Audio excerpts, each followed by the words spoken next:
नमस्ते. आपल्या सगळ्यांचं स्वागत आहे. आपण आज एक प्रश्न घेणार आहोत आणि हा प्रश्न कित्येकदा आपल्या सगळ्यांनाच येतो. कधी-कधी आपले आसपासची लोकं किंवा आपले आप्तेष्ट, स्नेही आपल्याला विचारतात, की "अरे बाबा काय करू? असं-असं आहे. योग्य आहे का?" खास करून आध्यात्मिक दृष्टीने जेव्हा आपण पाहतो, की हे योग्य आहे का? कारण की ही अशी एक गोष्ट आहे, त्याचा एक संदर्भ नाहीये इतिहासामध्ये, शास्त्रांमध्ये. तर मग काय करायचं? आणि हा प्रश्न विचारलेला आहे जयंती गोखले यांनी ठाण्यावरून, की "दादाश्रीजी, देहदान किंवा नेत्रदान करावं की नाही?" हा प्रश्नही फार महत्त्वाचा ठरतो. कारण की आपण आध्यात्मिक व्यक्ती जेव्हा बनत असतो, घडत असतो किंवा ती वाटचाल करत असतो, तेव्हा आपण प्रत्येक गोष्टींना निरखून पाहतो, की बाबा हे चुकीचं तर नाहीये. आपण व्यवस्थित करतोय का? तर हा प्रश्न तसा म्हटला तर फारच चांगला, महत्त्वपूर्ण प्रश्न आहे आणि लोकं विचारतात सुद्धा, की देहदान किंवा नेत्रदान केल्याने आपल्या आत्म्याला गती मिळते का? आणि हे चांगलं कार्य केल्याच्या नंतर पुढच्या जन्मात ह्याचा आपल्याला काही फायदा मिळतो का? काही लाभ मिळतो का? तर हे 2 प्रश्न त्यांनी विचारलेले आहेत. तर आपण समजण्याचा प्रयत्न करू इथे. तर शास्त्र कसा पाहतो इथे? धर्म कसा पाहतो? की पंचतत्वांपासून बनलेलं हे शरीर आहे आणि जेव्हा तुमचा जन्म होतो, तुम्ही शरीराच्या रूपात इथे पृथ्वीवरती येता, तेव्हा तुमचा शेवट जो असतो, जाण्याची वेळ जेव्हा येते, तेव्हा तुम्हाला पंचतत्वच विलीन व्हायचं असतं. तर पंचतत्वांपासून बनलेलं शरीर जेव्हा जातं, तेव्हा ते पंचतत्वांमध्येच विलीन झालं पाहिजे, असं शास्त्र सांगतं. आता हे होत असताना, ही यात्रा चालू असताना, आपण जर नेत्रदान केलं किंवा किडनी दिली कोणाला आपण, म्हणजे याचा अर्थ असा झाला, की जसं शरीर होतं तसं आपण पुन्हा ते दिलेलं नाहीये.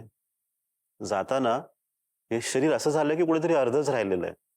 मग योग्य आहे का धर्माप्रमाणे किंवा आध्यात्मिक दृष्ट्याही जर आपण पाहतो, हे योग्य आहे का? तर आता ह्याचं व्यवस्थित कुठेही विश्लेषण किंवा स्पष्टीकरण दिलेलं नाहीये. तर आपण मैत्रीबोध परिवार इथे कसा पाहतो? आपण असं पाहतो, की कोणतेही कार्य, काहीही तुम्ही जेव्हा कर्म करता, त्याच्या पाठी कल्याणाचा भाव असेल, लोक कल्याणाचा भाव असेल, तर ते योग्यच आहे.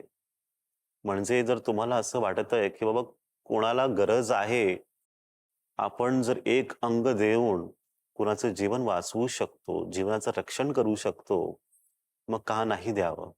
तर इथे काय आहे, इथे तुम्ही नाही आहात. इथे तो व्यक्ती आहे.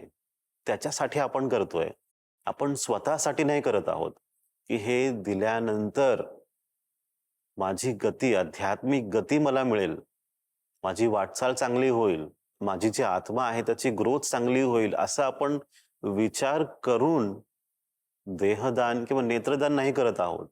आपण का करत आहोत? तर कोणाला तरी गरज आहे. त्या व्यक्तीमध्ये एक अंग कमी आहे आणि माझ्याकडे ते आहे देण्यासाठी. मी तयार आहे.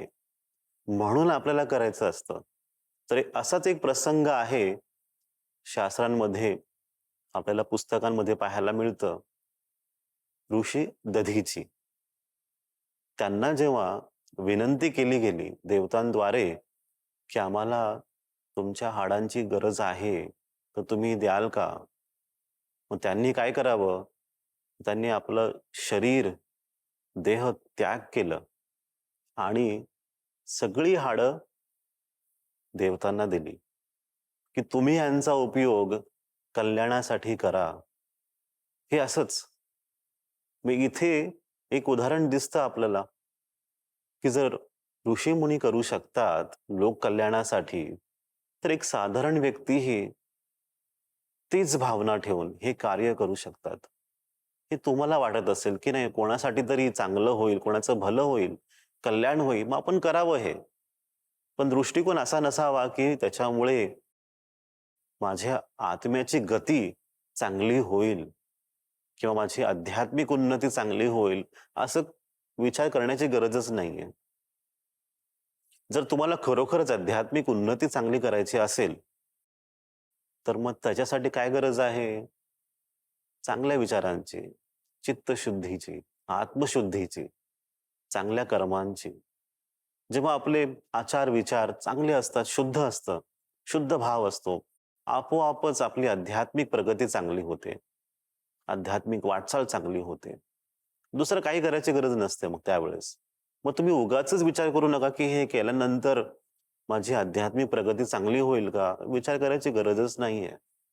कुठेतरी कुणाला तरी काहीतरी लागतंय, हवंय आणि ते मी करू शकतो म्हणून आपण हे करावं. दुसरा भाग असा ह्याच प्रश्नाचा, की पुढच्या जन्मात आपल्याला काही मिळेल का? मग त्याच्यासाठी आपल्याला आज विचार करून अर्थ नाहीये. चांगलं करूनही लोकांचं वाईट होतं. असे आपण तुम्ही इतिहासामध्ये किती महात्मा होऊन गेले, पुण्यजन होऊन गेले. खूप चांगलं काम त्यांनी केलं तरी सुद्धा त्यांच्यावर वाईट झालंच. मग आपणही किती जरी चांगलं काम केलं तरी आपल्याबरोबरही वाईट होऊ शकतं. हे तुम्ही सगळ्यांनी लक्षात ठेवा, की बाबा मी खूप चांगलं केलं तरी वाईट होऊ शकतं. तर मग का म्हणून आपण पुढच्या जन्माची तयारी आता करावी? तर आपण काय करावं? तर आपण आजच्या जन्माचीच. आतासाठीच काय करता येईल त्याच्यावरती आपण लक्ष केंद्रित करू, की मला आत्ता काय करायचंय? आणि माझ्यासमोर जो प्रश्न आहे त्याला मी कसं सॉल्व्ह करू? माझ्या समोर जी समस्या आहे त्याला मी कसं ठीक करू? ह्याच्या बाबतीत आपण विचार करावं. दुःखांपासून मुक्ती हवी आहे. समस्यांपासून मुक्ती हवी आहे. ईश्वराचा अनुभव करायचा आहे. सत्य जवळून पाहायचं आहे. मग अशा वेळेस काय करायचं?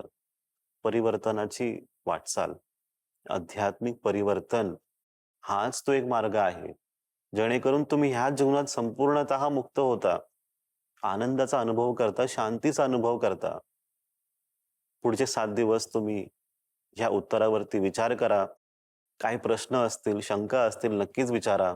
आपण पुन्हा एकदा नवीन प्रश्न घेऊन किंवा नवीन सूत्र घेऊन भेटू. आपल्या सगळ्यांचं कल्याण हो, आपल्या सगळ्यांचं मंगल हो. नमस्ते.